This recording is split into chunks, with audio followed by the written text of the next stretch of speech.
செல்வம் நிம்மதியை கெடுக்குமா?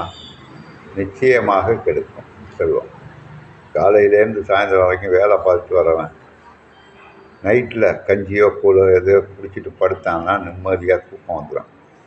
செல்வம் படைத்தவனுக்கு தூக்கமே வராது. நாளைக்கு என்ன செய்ய போகிறோம், அந்த பிஸ்னஸ் என்ன பண்ணுறது, இந்த பிஸ்னஸ் என்ன பண்ணுறது, அதுக்கு இவ்வளோ பிரச்சனை வருமே, இதுக்கு இவ்வளோ பிரச்சனை வருமேன்னு எந்த நேரமும் சிந்தனையில் இருப்பான். கடுமையான உழைப்பாளி இரவு ஆனால் தூங்கிடுவான். அதுதான் உண்மையான வாழ்க்கை. அதுதான் ஆண்டவன் இரவு பகல் என்று படைத்தான். பகலிலே உழைப்பு, இரவிலே உறக்கம். உறங்குவது போல் சாக்காடு, உறங்கி விழிப்பது போல் பிறப்புன்னார் வள்ளுவர். மனுஷன் கஷ்டப்படுறதுக்காக தான் நைட்டில் உறங்கட்டும், நிம்மதியாக இருக்கட்டும், அவன் உடம்பு சோர்வடையாமல் இருக்கட்டும்னு இரவாக படைத்தார். ஆனால் அன்றைக்கி ஐடி கம்பெனியில எல்லாம் பகலில் வேலை பார்த்துட்டு ராத்திரி